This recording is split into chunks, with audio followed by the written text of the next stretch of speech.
By far, the most dangerous aircraft that I ever flew was the BD-5J, and I was contracted to fly the Bud Light microjet to do some air shows, and that evolved into some government contracts where I can now say that we were simulating cruise missiles in a United States Air Force contract.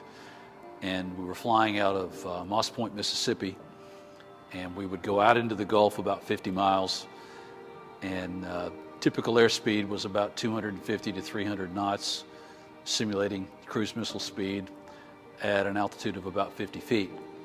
And on a typical VFR day, and bear in mind that the BD-5J is a VFR-only aircraft that has no attitude gyro or anything like that in it, so if you go IMC, you're in a bad way. A clear VMC day, it was pretty much uneventful out flying over the water. You could see and avoid anything, whether it's oil rigs or ships or sailboat masts or anything like that.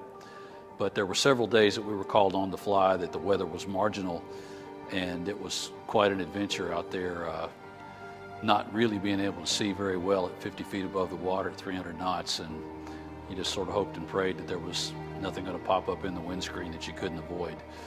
But in the progress of that particular contract, we also did some other events, which I'm really not at liberty to talk about at this point, I don't think. But we staged out of the Monroeville, Alabama airport. And on one particular occasion, I was tasked with flying one of our aircraft up to Monroeville.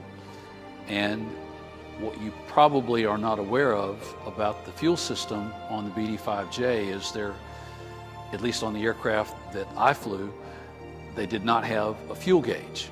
So the only way you could determine what your fuel quantity was what was referred to as a flicker gauge. It's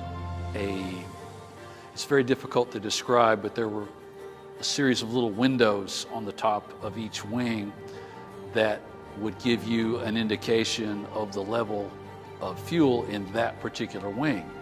And if one wing appeared to have a little more fuel than the other, you could select from one wing to the other which one you wanted to feed.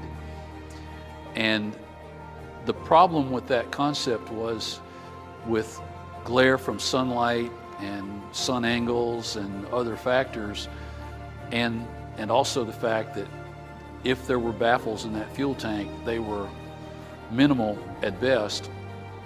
Those flicker gauges were always moving around. So it was very difficult to get an accurate read for how much fuel you had in either of the two wings. And that was the only source of fuel storage, were the wings. So I took on, you always flew those aircraft with a full tank of gas, no matter where you were going. And it was going to take about a half tank of gas to get up to Monroeville. I took off, and when I got about halfway there, I realized that one tank was not feeding. So I was only going to be able to use one tank. That one wing, or the other wing, was not transferring. So I knew that I was going to have one full wing when I got to Monroeville and one wing that was almost empty.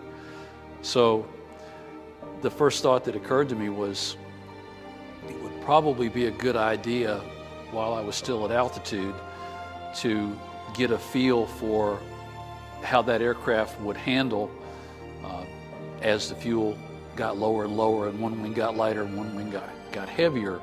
And I knew that what the typical approach speed was, but I figured that I was going to have to add a few knots just because of that consideration.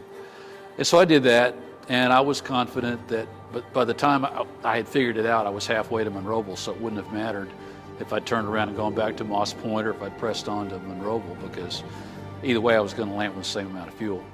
And as I said, one wing was going to be heavy and one wing was going to be light. So I had a pretty good idea of what I thought my approach speed should be, and I didn't declare an emergency or anything, because I didn't really feel like it was an emergency at that point, and it truly wasn't. I was on final, everything was solid,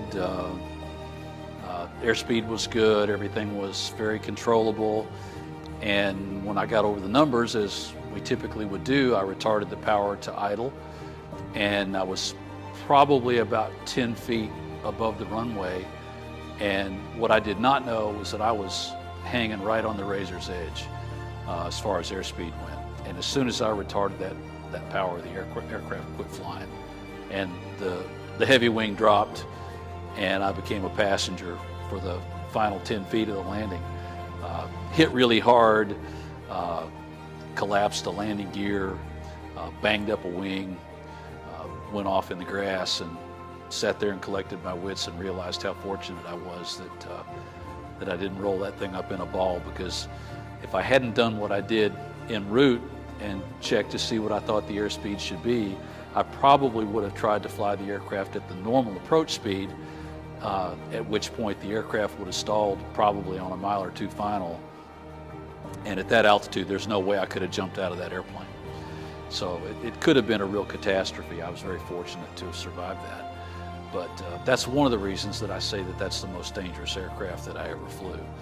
And what I learned about flying from that was you cannot overemphasize the value of having an accurate fuel gauge, whether it's your watch or an actual fuel gauge on your instrument panel.